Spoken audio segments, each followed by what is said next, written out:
प्रभु यीशु मसीह के नाम में आप सभी का बहुत बहुत स्वागत 5 minutes Bible study with pastor Daniel Raj के इस प्रोग्राम में।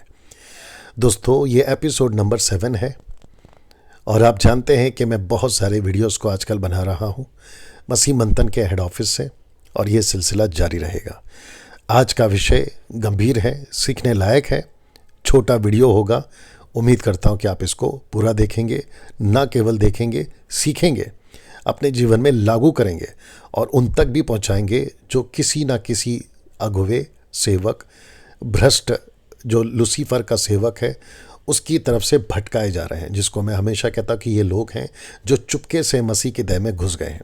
दोस्तों, लिखा है लूदिया के मन को प्रभु ने खोला। तो मेरे जितने वेल विशर्स यानी मित्र हैं, उनके मन को भी प्रभु खोले, और मेरे जितने शत्रु हैं उनके भी मन को प्रभु खोले, ताकि उनकी भी आंखें खुले और वो भी सत्य को जाने।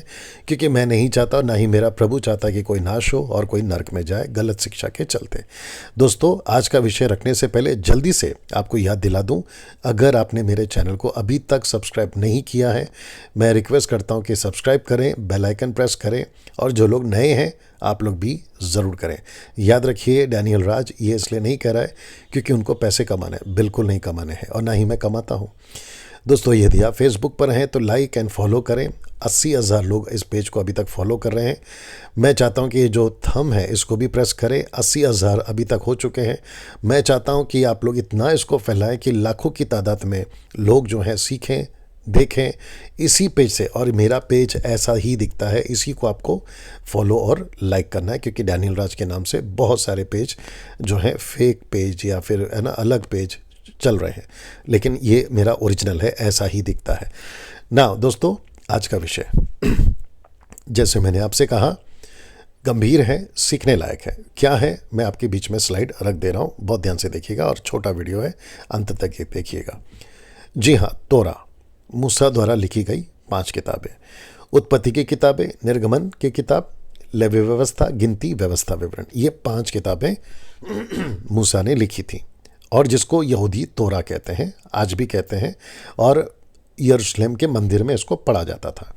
और ख़ास करके एक अध्याय जिसको बहुत जोरों से और बहुत गंभीरता से और परमेश्वर ने उसको स्पष्ट लिखवाया था। इसका डर मूसा को कहा था कि 6 लाख इजरायलियों को होना चाहिए।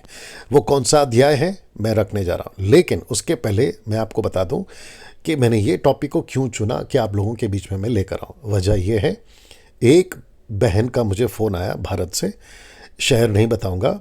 उस बहन ने कहा कि उनका चर्च का पास्टर, और मैं सुनकर ताज्जुब हो गया, और ऐसे कई पास्टर लोग करते भी होंगे, वो कहते हैं कि अगर उनके चर्च का कोई मेंबर उनके चर्च को छोड़कर चला जाता है, या उनके विरोध में दशमांश, अन्य भाषा या कोई और चीज़ों को, यहूदीवाद का जो कॉन्सेप्ट है उसको लेकर अगर वो सवाल करते हैं, तो उनके घर पर आकर वो एक अध्याय को पढ़कर जाते हैं। कौन सा अध्याय?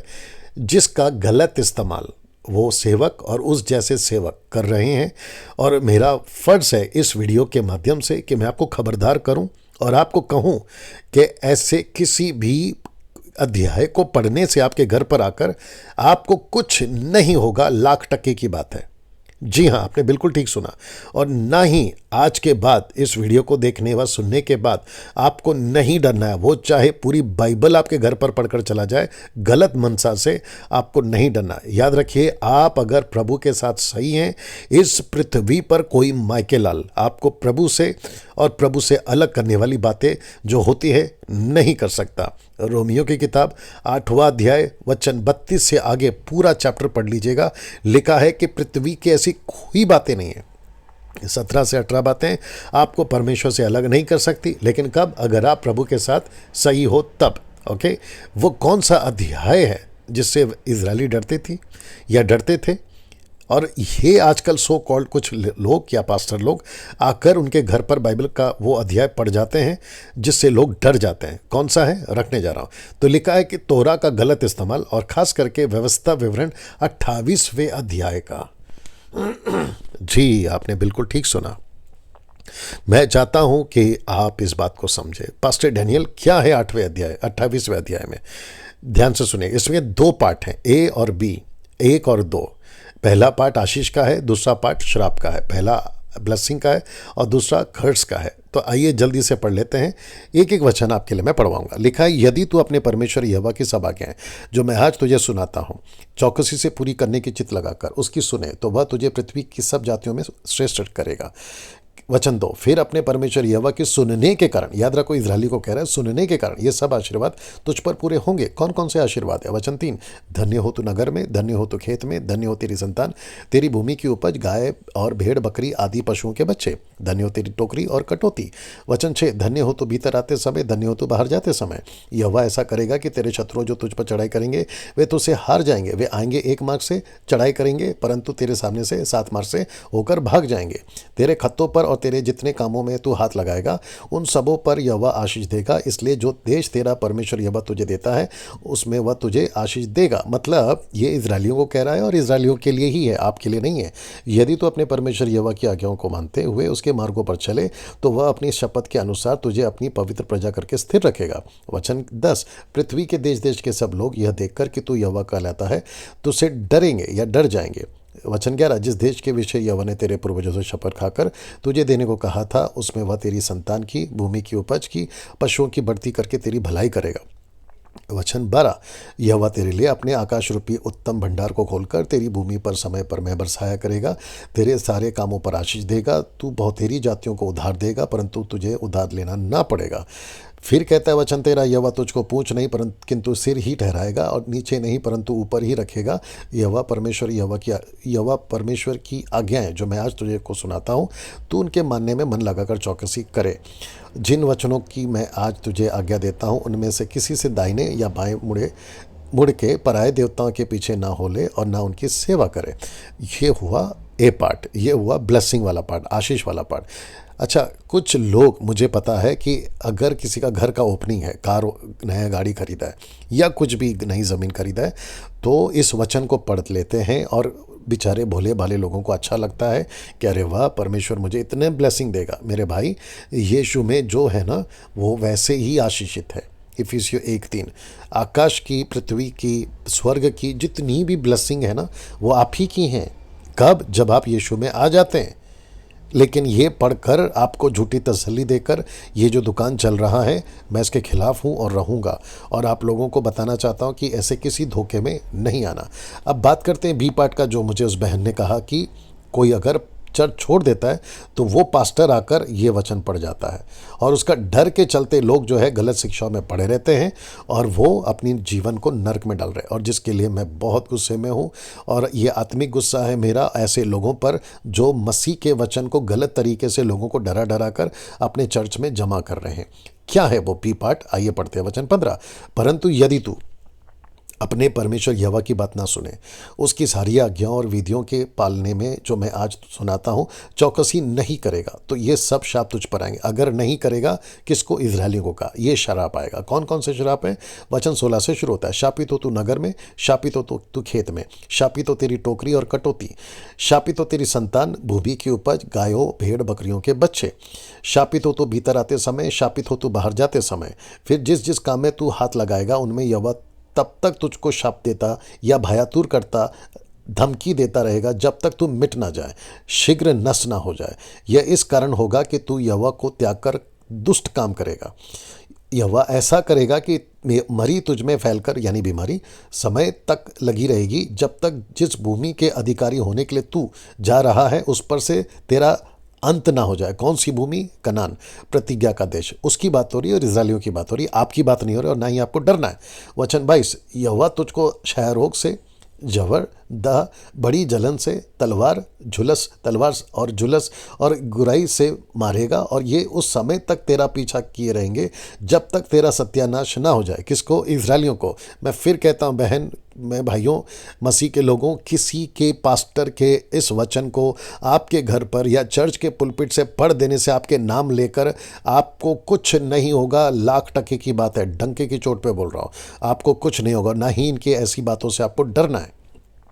आगे पढ़ते हैं वचन 23, लिखा है, तेरे सिर के ऊपर आकाश पीतल का, तेरे पाँव के तले भूमि लोहे की हो जाएगी।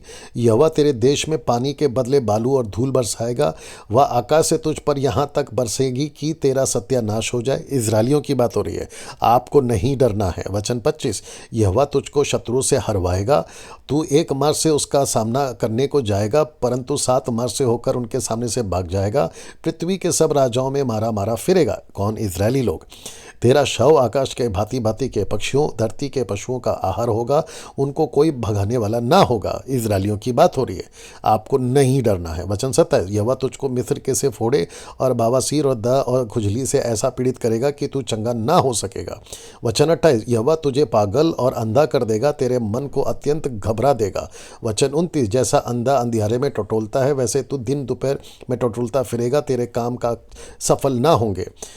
उसके आगे कहता है, तू सदैव केवल अंधेरा सहता और टटोलता ही रहेगा। किसको? इजरायलियों को। तेरा कोई छुड़ाने वाला ना होगा। वचन 30, तू स्त्री से विवाह की बात लगाएगा, परंतु दूसरा पुरुष उसको भ्रष्ट करके करेगा। घर तू बनाएगा, परंतु उसमें बसने ना पाएगा। दाख की बारी तू लगाएगा, परंतु उसके फल खाने ना पाएगा। वचन 31, तेरे बैल तेरी आंखों के सामने मारा जाएगा, तू उसका मांस खाने ना पाएगा। तेरा गधा तेरी आंखों के सामने लूट में चला जाएगा और तुझे फिर ना मिलेगा। तेरी भेड़ बकरियां तेरे शत्रुओं के हाथ लग जाएंगी, तेरी ओर से उनका कोई छुड़ाने वाला ना होगा। वचन 32, तेरे बेटे बेटियां दूसरे देश के लोगों के हाथ लग जाएंगे, उनके लिए चाव से देखते देखते तेरी आंखें रह जाएंगी और तेरा कुछ बस ना चलेगा।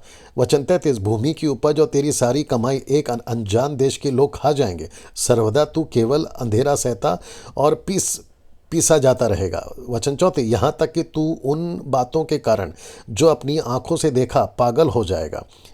आखिरी वचन 35, यहोवा तेरे घुटनों और टांगों वरना नख से सिक तक भी असह्य फोड़े निकालकर तुझको पीड़ा करेगा।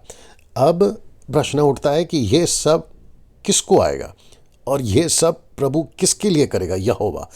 इसी अध्याय का 58 पढ़िए। देखो लिखा है, क्या लिखा है? यदि तू इन व्यवस्था के सारे वचनों का पालन करने में जो इस पुस्तक में लिखी है, यानी कि लॉ, व्यवस्था, तोरा, और वो क्या क्या है मैं जल्दी से रखूंगा, चौकसी करके उस आदरणीय भाई योग्य नाम का जो यहोवा तेरे परमेश्वर का है भय ना माने।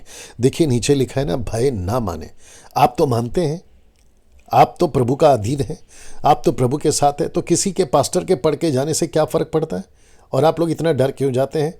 मैं फिर कहता हूँ, कोई भी आकर आपके दरवाजे के पास या घर के अंदर पढ़ के चला जाए या पुलपिट से चर्च के आपके नाम से पढ़ के चला जाए, आपको नहीं डरना। ये एक नया, मैं समझता हूँ कि लोगों को डराने का बिजनेस या काम इन लोगों ने शुरू कर दिया है। और प्रभु का दास होने के चलते, इस युग के लोगों को बचाने के चलते, मैं आपको साफ कहता हूँ, नहीं डरना है, नहीं डरना है।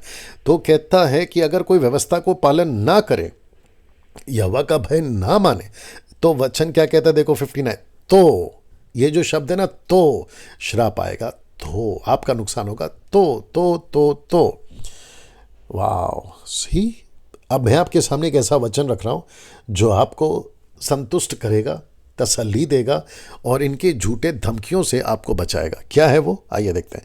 यूहन्ना 1:17, जॉन 1:17 कहता है, इसलिए कि व्यवस्था तो मूसा के द्वारा दी गई, परंतु अनुग्रह और सच्चाई यीशु मसीह के द्वारा पहुंची। तो आज आपके पास में क्या है? अनुग्रह है।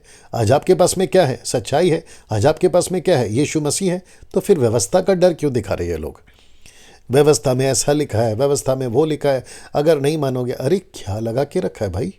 बेचारे चर्च के भोले भाले लोगों को आप लोग क्यों डराते हो? सेवकों, आप लोग क्यों? खूब मार मिलेगी आपको ये न्याय के दिन, यीशु से खूब पीटे जाओगे। और जितने लोग हैं, मैं उनको भी कहता हूँ, आप लोग बिल्कुल नहीं डरना इन लोगों से, आपको बिल्कुल नहीं डरना है। ये वचन आपके सामने रख दिया हूँ और आपको बिल्कुल उनको खुलकर कहना है कि पास्टर आपको जितना पढ़ना है पढ़ो, पूरी रात पढ़ो, लेकिन हम जानते हैं कि हमको कुछ नहीं होगा। कब तक? जब तक हम प्रभु के साथ सही हैं, तब तक हमारा कोई इस पृथ्वी पर बाल भी बाका नहीं कर पाएगा। डंके की चोट पे मैं आपको कह रहा हूँ ना। दोस्तों, क्या क्या है व्यवस्था के नियम? देखिए, सबसे पहला सबत को उनको मानना पड़ता था, फिर उनका खतना करना पड़ता था, फिर उनको दशमांश देना पड़ता था अनाजों का, और जानवरों का बलिदान चढ़ाना पड़ता था। ये सब जो नहीं करता था, उनके ऊपर ये जो है व्यवस्था विवरण 28 अध्याय का श्राप। उनके ऊपर आता था, जो करता था उनको आशीष मिलती थी। लेकिन आज ना तो हमको सबत मनाना है, ना हमको खतना कराना है, ना हमको दशमांश देना है, और ना ही हमको जानवरों का लहू बहाना है, बलिदान करना है, नहीं करना है। तो फिर जब आप ये सब नहीं कर रहे हो और आप इस वचन के मुताबिक अनुग्रह और सच्चाई के अधीन हो, जैसे देखिए लिखा है ना, तो फिर आपको व्यवस्था का पालन क्यों करना है? और आप जब व्यवस्था का पालन नहीं करना है तो फिर 28 अध्याय आपका है ही नहीं, आपके ऊपर लागू होगा ही नहीं। और रहा सवाल आशीष की बात, वो तो मैं बता चुका हूँ इफिसियों 1:3 कि स्वर्गीय स्थानों में सब प्रकार की आशीषें दे दी गई है। It has been given to you, it has been given to you, ये है।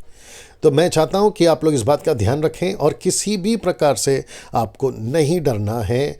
और मैं फिर कहता हूं, पास्टरों का आजकल कुछ लोगों की यह आदत हो गई है कि चर्च के लोगों को एजुकेट करने के बजाय उनको बच्चा बना के रखते हैं, मिल्क ड्रिंकिंग क्रिश्चियन, और उनको ऐसी किसी भी बातों से डरा कर रखते हैं। तो याद रखिएगा, मसीह समाज के अंदर आपका एक बड़ा भाई यानी कि मैं, आपका एक मित्र यानी कि मैं, और साथ ही साथ आपको होशियार और आपको खबरदार करते रहने के लिए और आपको हर वक्त बचाते रहने के लिए ऐसे वीडियोस बनाता रहूँगा और आप लोगों तक पहुँचाता रहूँगा। चलिए दोस्तों, अगले वीडियो में फिर मुलाकात होगी। अपना ख्याल रखें और इस वीडियो को खूब शेयर करें, और ख़ास करके उन पास्टरों तक इसको ज़रूर पहुँचाएँ जो 28वें अध्याय का, व्यवस्था विवरण का, उसका गलत इस्तेमाल करते, ताकि उनको भी अक्ल आए और वो भी बचे। अगले वीडियो में फिर मुलाकात होगी। जय मसीह।